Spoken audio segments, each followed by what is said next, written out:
4 македонски термоелектрани при производството на струја загадуваат исто колку 83 европски централи на јаглен.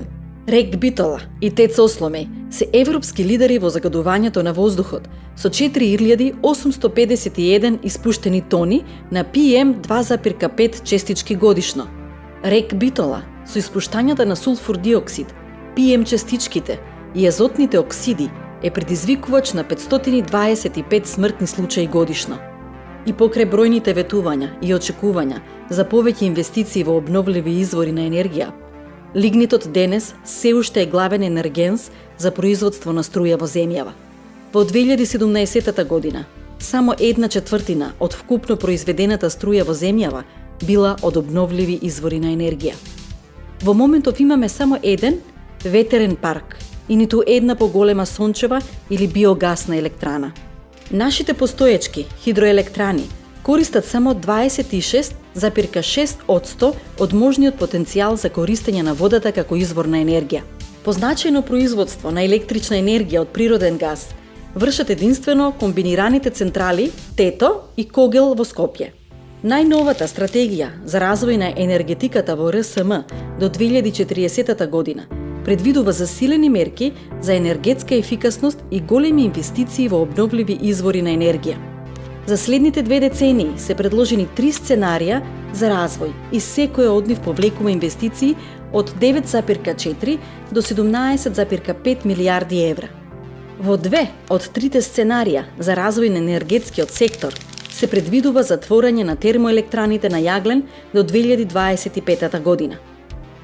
Со оваа стратегија, Северна Македонија е првата земја од Западен Балкан што се стреми кон исфрлање на јагленот како енергенс до 2030 година. Стратегијата ги отстранува и предвидените енергетски проекти во заштитни подрачја, вклучувајќи ги и малите хидроцентрали. Првото сценарио предвидува продолжување на работата на РЕК Битола со нови инвестиции и нови ископи на јаглен. За негова реализација ќе бидат потребни 9,4 милијарди евра инвестиции до 2025 година. Еден од авторите на стратегијата, Александар Дединец од МАНУ, вели дека поради очекуваното воведување на задолжителен данок за емисии на јаглерод диоксид, РЕК Битола ќе биде неконкурентна на пазарот.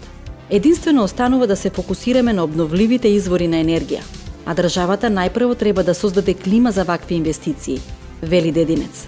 Второто сценарио за умерена транзиција предвидува РЕК Битола како најголема термоелектрана постепено да престанува со работа за сметка на поголема употреба на гасот како енергенс. Третото, зелено сценарио, значи производство на енергија само од обновливи извори и целосно отфрлање на јагленот како енергенс. За неговата реализација се потребни инвестиции од 17,5 милијарди евра во следните 2 децении. Стратегијата предвидува 42% од вкупниот капацитет за производство на струја да биде од фотоволтаични централи. Уште 24% треба да обезбедуваат предвидените нови хидроелектрани. Оваа стратегија е нешто сосема ново и амбициозно за енергетскиот сектор. Пред се затоа што во незиното изготвување беа вклучени и граѓанските екоорганизации.